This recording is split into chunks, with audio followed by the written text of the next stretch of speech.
ولي هore ma maqashay nimanka xaasaskooda kireynaya kulli wuxuu muuqaalkan wuxuu noqon doonaa muuqaal ka duwan muuqaalaha hore ay kugu soo gudbinaya waxaan rajaynayaa insha Allah inaan muuqaal ku raaxaysan doontaan anu gudgalno muuqaalkeena assalaamu calaykum waraxmatullaahi ta'ala wabarakaatuh waa isla gaas rimaanteen janaalka adawanaysan waa ibarka darbo harjay dhibaatiin caafimaad qabtaan soo noqon wanaagsan gaas maanta talka soo aragtay ama mawduuca soo aragtay waxaan rabaa inaan soo gudbiyo muuqaal hore ka duwan so inta muuqaal gudgal ka raadin inaan hadlo waa baadho almost waxa u maleynaa 3 weeks miya 4 weeks miya meelaha soo maleynaa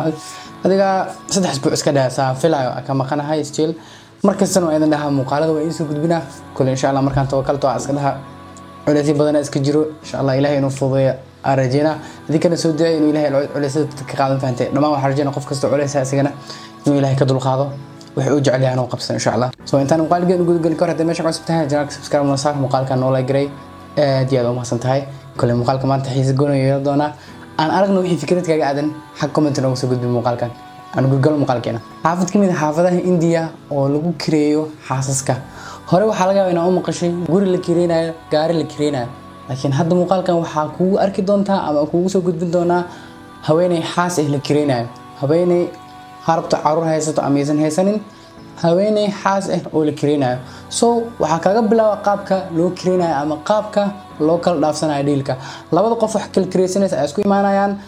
waxay kala gaarayaan heshiis way heshiinayaan soo way baxayaan dawladda u tagayaan waxay helayaan agreement ama saxiix ama shaabad sa u taqaanid oo heshiis ah waxana gabadhaas ama xaaskaas la heysana ama la soo kireena isbuuc ama ilaa sanad wixii ka baxsan waa oo kira ah oo like waxan waqti waa ma ahan caaw bax soo noq ma ahan like ilaa sanada saxiix karta ilaa 6 bilood ilaa bilooyina saxiix karta soo dawladda ayaa shaabadeynaysa heshiiskaas oo shaabad ku dhufanayso kadibna saas ayaa lagu kala qaadanaa sidoo kale gabadha hadaysan guursanina waxa kireenaya waalidkeeda ama waalidkeeda saxiixayo sidoo kale gabadha haday tahay xaas leh ninkeeda ayaa bixinaya waa qaybta ugu daran gabadha adiga aad qabtid kireenaysa waxaana ka kireenaysaa rag kale ilaa sanada kireenaysa ama 5 bilood kireenaysa ama 2 bilood sababta muhiimada muuqaalkan aan ku soo gudbino wax kale maahan waxa rabaa inaad la socotiin adduunka wax ka socdo caalamka wax ka socdo waxa laga yaabaa hadii la yaab kula tahay like laakiin waxa laga yaabaa waxyaabo wax ka dar inay jiraan ay u baahan yihiin inaad research samaysid wax badan aad soo ogaad sidoo kale xaafadan waxa lagu sheegay oo gabdhaha laga kireeyo xitaa waalidiinta markay gabdhaha gaaraan 8 ilaa 15 jir inta u dhaxayso waxay ku dadaalaan gabdhaha sida quruxdooda kor ugu sii qaadi lahayn inay cirbado duraan inay soo kala daaweyn siiyaan si ay isku bedesho qiimo badan u goyso gabadha haweeneyda sidoo kale waxa la sheegaa marka ka sii dambeeyso gabadha intay ka daayar tahay gabadha ilaa intay ka fircoonta oo ka soo jiiso badan tahay inay ka lacag badan tahay sidoo kale dadka wax kireysanaya waxay u fududeysaa ama dadka wax laga kireenayo waxay u fududeysaba inaysan gabadhan guursanin bay lacag ku bixinin gabadha inay guursadaan way soo ijaaranayaan cilinayaan mid kale soo ijaaranayaan markay rabaan way cilinayaan waxa la sheegay xaafadahan in xitaa dadka taajiriinta ay imaadaan si ay u kireystaan gabar kadibna ay dib u celiyaan familkeeda waxa kala sheegi karaa gabadha in ay iska diidi karto inta maalin macnaha inay reject dhihi karto ama inay dhihi karto heshiiskan inta ku gooyo ama inta ku joojiyay ay celi karto sidoo kale ogaada waxa idin sheeg hore waxaan in heshiis dawlad soo maray ama saxiix dawlad ama tembro dawlad ay soo marayso saas lagu kala qaadanayo qaybta ugu yaabka badan waxay tahay waxa jirto suuqa ama xaafada gabdhahaas lagu kireeyo ama haweeneyaas lagu kireeyo in aagiisa ama ku dhawaadkiisa uu ku yaalo suuqa loo ah macna looda xoolaha loo sacad waxyaabaas dibiga ah oo taqaanibo in lagu kireeyo waxa dhacday in qiimeyn lagu sameeyay in suuqaas ka income badan yahay gabdhaha ama ka lacag badan yahay looda ayaa lacag badan markii loo fiiriyo gabdhaha xayawaankii iyo dumarkii ayaa isku meel dhigaa soo adduunka waxa laga yaabaa anaga hadda ku fikireen waxyaabo kala qabiil adduunkan hoola kale wata waxyaabo kala socdo soo markasta waxa fiican inaad baraarugtid waxyaabaha hadda anaga nagu dhacdhacayo buuq wadno ugu dambeyn wax kasta fududeey noqon doona wax kasta wax easy noqon doona laakiin marka indhaha hurdada furtid indhaha kala qaadid oo hurdada ka kacdid waxyaabo badan ogaanaysa oo adduunka ka socdo laakiin adiga aadan ka wareerin waa cunaysa soo kacaysa waxna lama socod laakiin adduunka waxyaabo aan caadi ahayn ka socdo soo marka tan kuma xirno qofka inuu islaam yahay ama inuu islaam ahayn muhiimada horta waxa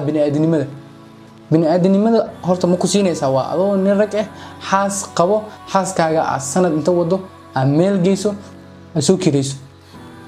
ma ku siinayso intii muslimnimo la fiirin ba xataa bini'aadanimada ma ku siinayso in gabadha xaaskaaga la kireeyo sidoo kale in dumarkii saas loo liidana heer waxay maraysaa jaahilnimada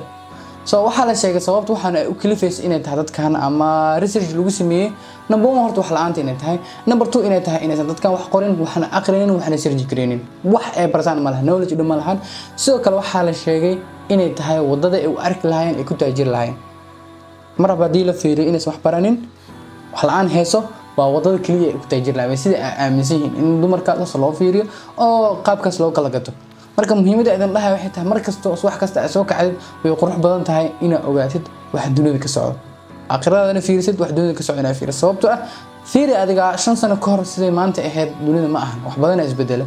wadankaaga ahaan u fiiri 5 sano ka hor wax laga xishoo jiray maanta Soomaaliya normal oo kiyay marka waxyaabo badan waa laga yaabaa hadana 5 sano soo socotay inay Soomaaliya ka dhaxdhacaan hadii waqtiyada saan ay ku socdaan sidoo kale aanan la fiirinin qofkan muhiimadiis ay tahay inuu wax horaba iska sameyn karo taas horta dhibaato ah dadan u fikirina adoon alla tahay oo adoon uusan xur ahayn marba xurmadeeda mar adoon tahay waa inay is ilaalisid insha Allah muhiimada muuqaalkan uu soo sameeyna wax kale ma ahan